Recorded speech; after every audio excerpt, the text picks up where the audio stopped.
I never thought I would have any tattoos, let alone be a tattooist. But yeah, once you get your first tattoo, it's so exciting and new and almost not empowering, but yeah, you just feel so different. Yeah.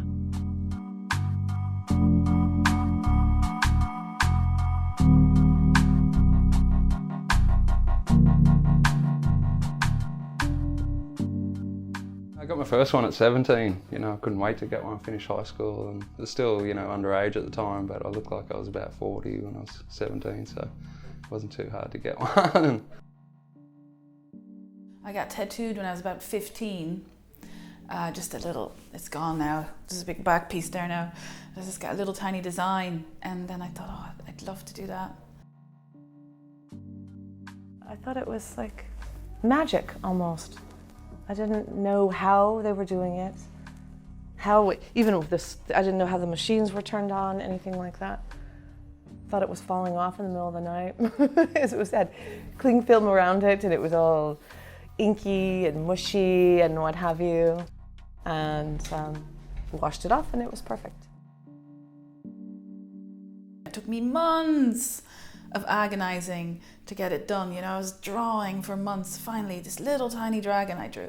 And as soon as it was done, the tattoo artist showed me a photograph of a woman who had a Chinese dragon going all the way across her back. And at the time, that was a big deal for a woman, to get a tattoo that size. Now everyone's covered, but at the time it was a big deal. And I remember looking at it and then looking at my own one and kind of going, oh.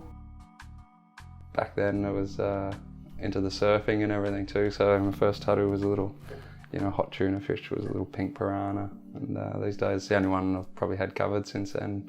Not because I didn't like the tattoo, but it just looked silly on my arm, a little tiny pink piranha when I got big arms, so. People used to try and wash it off with their finger and be like, is that real? Or a little stick-on, bubblegum tattoo. The first tattoo shop I've ever walked into, I think I was about 17, and it was one of those stereotypical biker-owned, drug-dealing, scary, smoking, drinking, spooky kind of place. And out I went.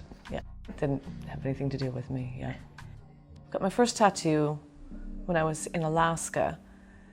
And a few years later, moved to Portland, Oregon, and loads of my friends went up to the Seattle Tattoo Convention, where I got a little bit more added onto my tattoo. And then that's when my friends were saying, Nancy, why don't you tattoo? I actually knew a guy that was just starting to tattoo, and he sort of got me interested in it. He ended up sort of suggesting, you might be all right at this, and I gave it some thought, and then found out the factory that I was working at was being made redundant. So the fellow I'd approached about the apprenticeship said, yeah, well, when you finish your job, come in straight away, first thing, pick up the broom, start sweeping.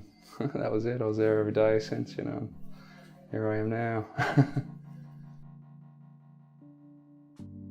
It was just hanging around drawing a lot, and then after 2 years of that, he basically just pushed a machine in my hands and said, there you go, you need to practice. And he went to sleep on the couch, and I spent the next 3 months tattooing everybody unpaid while he was, So yeah, it wasn't an apprenticeship as we know it, like as I would have loved to have had it, because it certainly makes it a lot easier to have the fundamentals there, because if you don't get that, you kind of have to do it all yourself, and there's a big insecurity then there as well that you don't really know what you're doing, for me anyway. It took me about a year to find someone to apprentice me. Frank from Mono was very old school. It was not easy to work with most of the times. It was kind of scary, actually.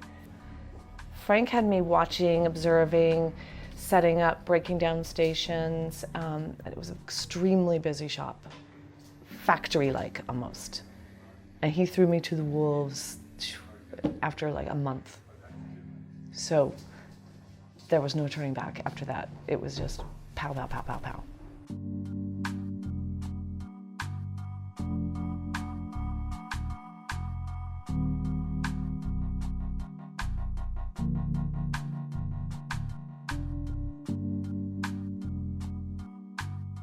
I was living in New York and everyone there was a tattoo artist. It was really overwhelming, a musician or a tattoo artist. But then there was an ad in the paper. My boyfriend at the time happened to see it. And he said, oh, they're looking for a tattoo artist, a female tattoo artist even. And I was like, where? And he said, New Orleans, which was miles away. I was only 21 at the time.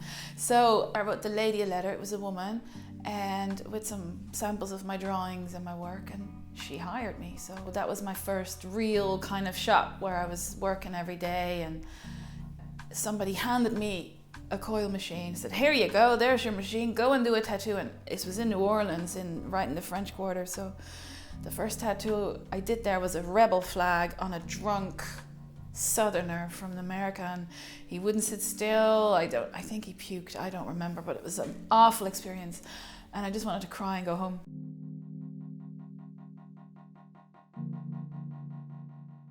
I used to think to myself, you know, am I doing the right thing? You know, that tattoo, I could have done this a little better, or, you know, there's always room for improvement, you know, so you always get those doubts in the first few years of tattooing, especially the first few weeks of tattooing, you know. Usually the first couple of tattoos you do would be in a fairly easy spot, generally sort of the bottom of the leg or side of the leg, you know, on the front of the arm. And then nice easy places to do a tattoo, you think, oh, this isn't too bad. And then as soon as you get a place where the skin's a little bit stretchy, or, you know, someone might have some really tough skin, you start sweating and it can make it really difficult. And even today, you know, I find different skin areas really difficult to work on. Wouldn't have changed too much over the years. And that's the way the industry's gone too. You know, years ago, people would have mainly got tattoos in easy places to tattoo, but nowadays, you know, people are getting them all over their bodies. It was about 6 years into it when I felt like I was just getting over the hump of sucking. But yet, you know, I've been doing it for almost 17 years, but there's still days where I feel like I've got a long, long way to go. So much more to learn. Every tattoo I feel like, okay, that could be better, that could be better. And every time I do a tattoo, I want that tattoo to be better.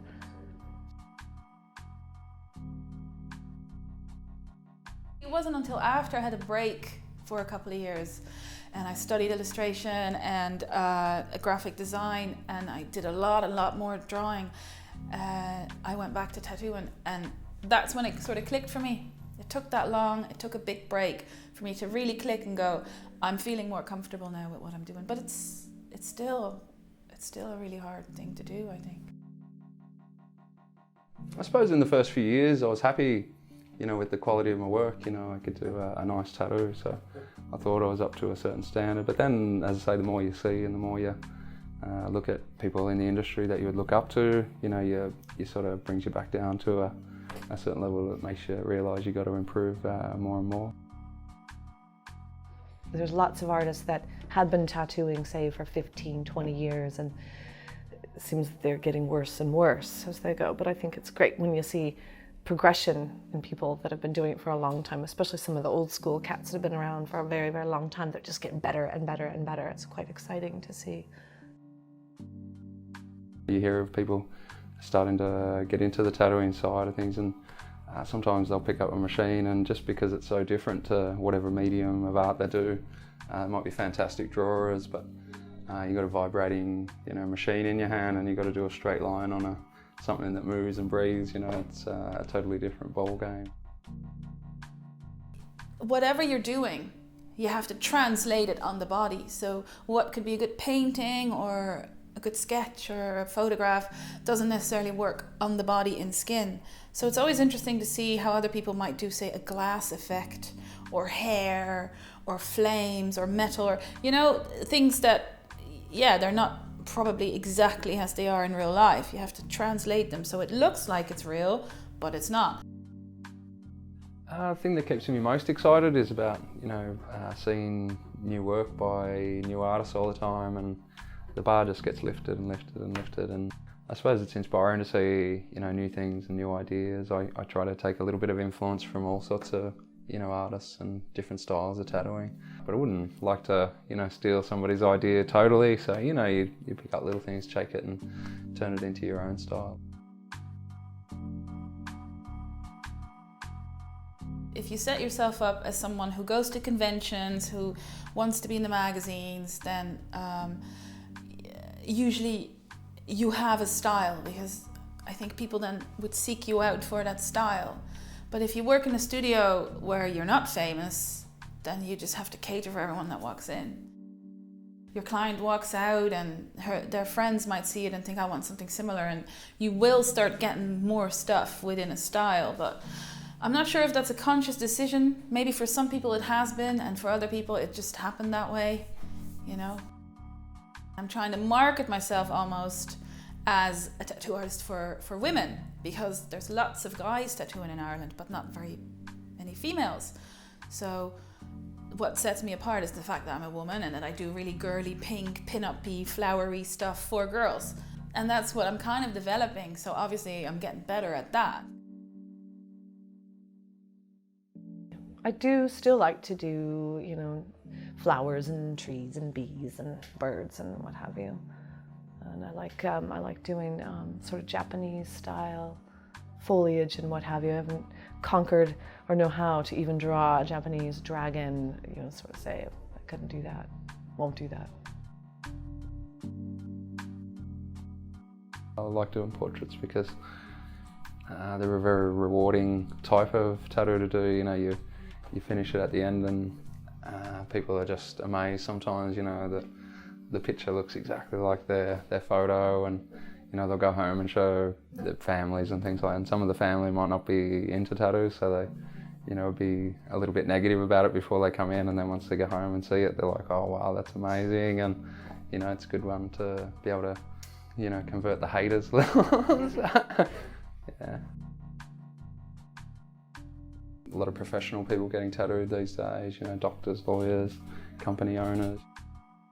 People that 5 years ago wouldn't have dreamed about getting tattooed, never mind getting a whole sleeve done. They just walk in and they just go, I have no tattoos, I want a sleeve, just cover me.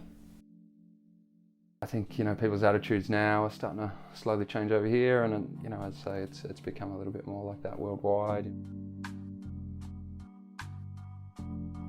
The tattoo scene changed while I was studying and took a break because all those TV shows came out, and you know, there was the internet and stuff, but especially things like Miami Ink, which I know a lot of tattoo artists don't really like, but I think it was great because it really promoted tattooing and showed people what you could do. Whereas before, everyone was getting the same boring black tribal armbands. It was soul destroying. And then those shows came out, and people were all of a sudden exposed to the whole speak, freehand and sleeves and bodysuits, and you know, they were like, oh wait a minute, there's a lot more possible. It sort of just started rolling and it became bigger and bigger.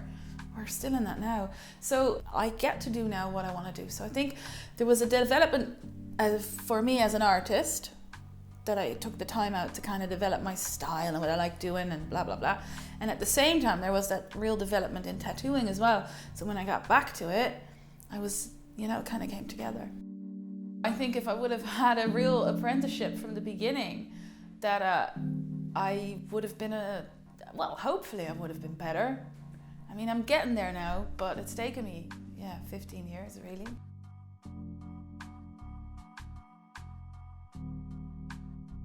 It's a hard thing having apprentices. They sort of, I suppose, carry on your name too, you know, so you'd only hope that your apprentice would end up being better than yourself.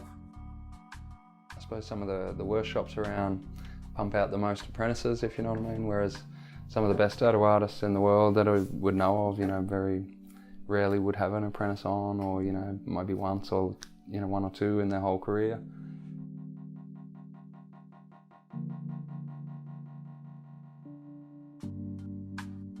I was glad to get into tattooing because I wanted to travel, and I've worked in many, many shops. I've been to Australia 3 times.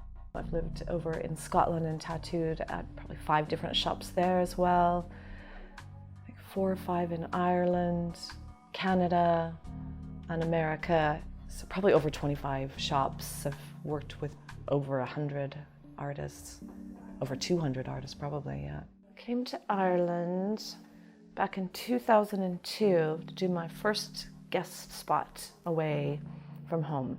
That was about 6 years into tattooing. That's when I felt confident enough to go to another country and be a guest artist at a tattoo shop, and that was in Belfast. We come down to Galway when we were working in Belfast. Me and Nancy both been down here, and both love Galway. You know, a lot of people tell you, you know, that Galway is one of the nicest cities in Ireland. Steve and I wanted our own shop, and we wanted to have it big enough and spacious enough to move around in and have a bit of a gallery. And we came to investigate here, gosh, about 4 or 5 years ago, and saw there weren't really that many tattoo shops here. And then when we arrived, there were already a few shops that were fantastic, and so we joined in. I think it's important to do traveling, because then you can meet other artists and see how different shops are set up and what they do and what they don't do. And that's enabled us to have this shop the way we want it. This is a custom studio, you know, we don't have any pictures on the walls, and everything we do is drawn up by us, designed by us for our customers. But we do whatever people come in with, whatever idea they have, and then work with them. Sometimes the ideas, you know, are very much one of us, one of the people that work here, their style, and we go, okay, you need to talk to this person. Custom work is becoming more and more in demand. You know, a lot of people come in with an idea or, you know, want something drawn up custom. So yeah, it really goes hand in hand with the way the industry's heading, I think. You meet so many different sorts of people from all walks of life, and everyone has a story. And this studio especially, you know, we get like really, really nice clients. It really attracts kind of interesting people, I think.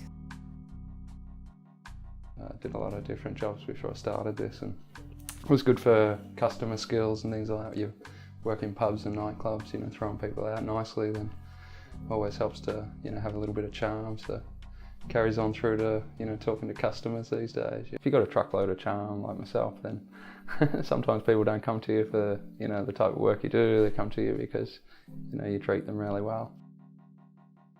So if somebody wants a piece that no one else has and they want it drawn up special for them, then we'll sit down with them and have a consultation that might last, you know, 20 minutes or so. But just to dig into their brain, just to see what they like. A lot of times we have to say no and steer them in the right direction, and that's okay, and you have to.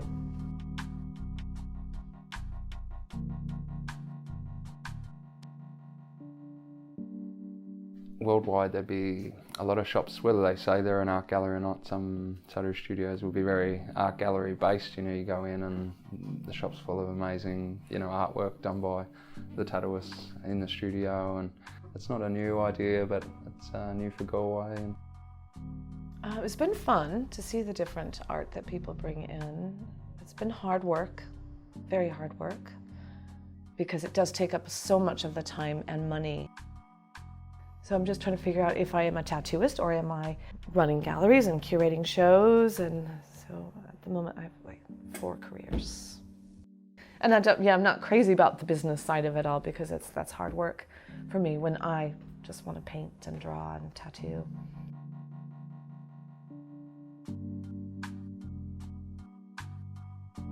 Every month there's a new show up and different styles of artwork. So yeah, it's really refreshing to come in, very inspiring to see other people's artwork. It's a good place to work, I think. We're starting to see a lot of people come in the door now that probably wouldn't set foot in a tattoo studio normally. You know, we get a few politicians, or, you know, people might be, you know, in their 60s, 70s that have never been into a tattoo studio but want to come in and have a look at the artwork. And I suppose if they can get over the fact there's a tattoo sign on the door as well, that it's good for them to come in, you know, and see that there is a little bit of a different side to the industry, and you know, there's an artistic sort of, you know, element. They come in here and they see that it's actually, you know, maybe tattooing is an art form.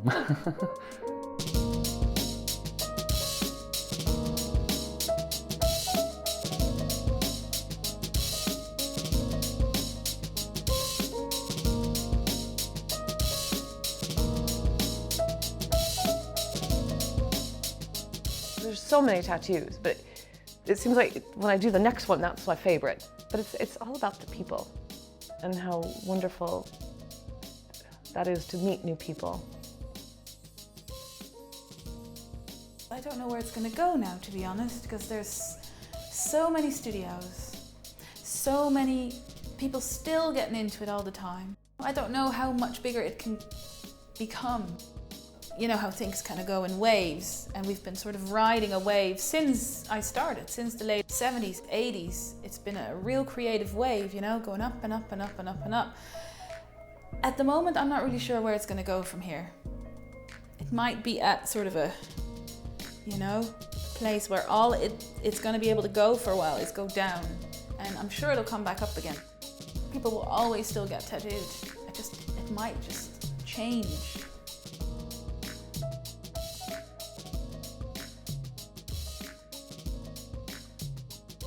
I've been through so much in the last 16 years and so many different people and so many shops. Yeah. It's hard work, that's all I can say. And fun. Hard work and fun.